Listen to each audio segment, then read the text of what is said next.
Hi, friends. Happy Friday. I have some good news for you today. We have a star-aligned exit ticket. And what that means is this lesson is super important for you to pay attention and make sure that you are trying your very best, because this is not only going to be part of your report card, but it is practice for us when we take our STAR test at the very end of the year. So make sure that you are giving it your best just like you do every day. And today is also going to be the last day that we spend talking about Emma's rug. Starting on Monday, we will be reading a new story, so let's make sure that we do our very best today to follow along and enjoy our last day with Emma's rug.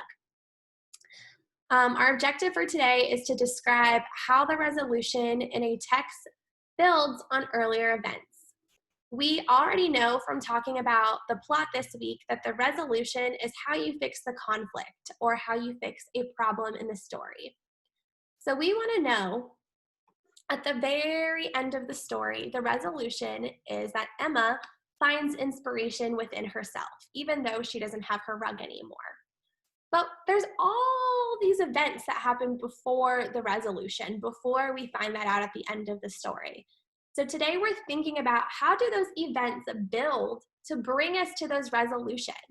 And on our thinking steps chart, you guys see that we have staircases to help us think about building. Stairs build and go up, and stairs can build and go down, just like the events in our plot. But I want to think about today, how do the events build on each other to bring us to that resolution? So we're going to practice these 4 steps and think about how did those events build or come together kind of like a puzzle piece to bring us to the resolution at the end of the story.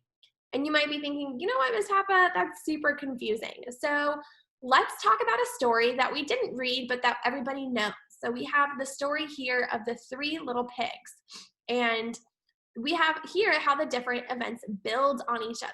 So the events build, if we follow the events here from the bottom, we see that the wolf blows down the pig's hay house. And then that event builds onto the next, like taking a next step on our staircase. Because the wolf thinks that he's gonna get the little pig, but the pig is running away. He's running away because the wolf blew down his house. If the wolf hadn't blown down his house, the pig would not run away. So we already see how one event is leading to the other.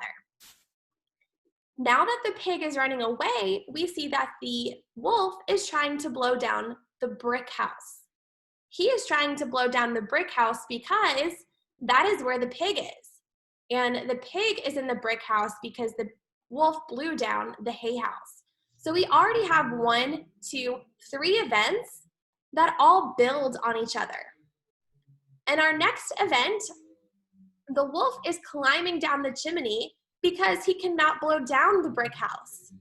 If he could blow down the brick house, he wouldn't need to crawl down the chimney. So again, this is another event building on what happened before. And then we have our last event, or the resolution, where we see that the pig solves the problem or solves the conflict of the wolf trying to eat him by trapping him in that boiling water. And again, the pig wouldn't even be in this house or have to worry about a wolf if the wolf hadn't blown down his hay house. So the very end, that resolution builds on all the other events that happened before. So today when we talk about Emma's rug, we're going to be thinking about, just like how in the 3 little pigs, how do the different events build to show us that she's able to find inspiration without her rug. And we're going to do that looking at our thinking steps one by one.